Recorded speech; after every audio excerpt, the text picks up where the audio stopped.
Okay. You going to? Ready, set, okay. What drove you to become a brother? There's always a lot of reasons what inspire me to be a brother. First of all, I love working with young people. Ever since I was at school, I was a prefect. I love working with the junior grades. And when I finished school, I decided to do hotel management. But an incident happened where a poor lady asked for money, and that sort of shocked me because I was thinking, I'm going to learn how to cook gourmet meals and give five-star accommodations to wealthy people, and yet there's a poor person here in Australia who just confronted me about poverty. So I had to really think hard, what is my life about? So I decided I might give the brothers a go, just for fun, to see what it's like. That was 30 years ago. How has a brother increased your eternal bond with God? It's still being bonded. I have lots of good conversations with God. We tend to have arguments, just like good friends, but we always respect one another. I think since I've become a brother, I've become far more realistic about my relationship with God, and I understand that God has the final say, and I just need to listen a lot more than I speak. Okay.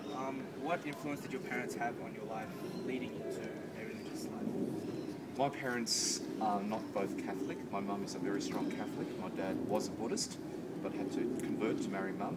Mum's a very prayerful person. She goes to Mass every Sunday. Dad doesn't. So it's a mixed marriage, and I was very much inspired by mum, who lives her faith very, very seriously.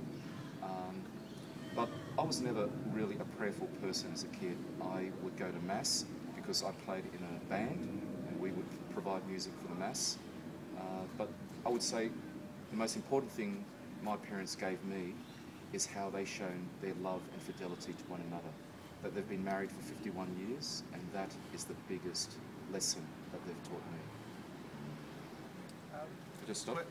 You guys are facing the sun, so is there enough light? Yeah. Okay, so I'll go next. What obstacles in your life, if any, have shaped your faith? What obstacles? I can't recall any moments where my faith was shaken. There have been times when it's been difficult. Difficult when I taught in Canberra and one of my Year 7 students was killed in a car crash. That knocked me. The scandals that some brothers and priests get themselves into and give us a bad name, that hurts. The reputation of our students and our teachers that actually affect the name of our congregation, that hurts. But I also believe that ultimately it's about faith in God that overcomes all hurts. What are your most precious experiences within the time of being a brother that you cherish for life? The most important thing I think about being a brother for me has been the relationships that has been built over many years. I've been in the Brothers now for 30 years, and in those years I have made some incredible friendships with both teachers and students. Probably one of the most powerful one is from a student whom I taught when he was 12 years old in Year 6. I organised his wedding, I helped organise his son's christening, and we're very good friends. And so he's 32 now, and I think that's one of the greatest gifts of being a brother, and that is a brother's life doesn't end with the end of the school year, it continues with those students.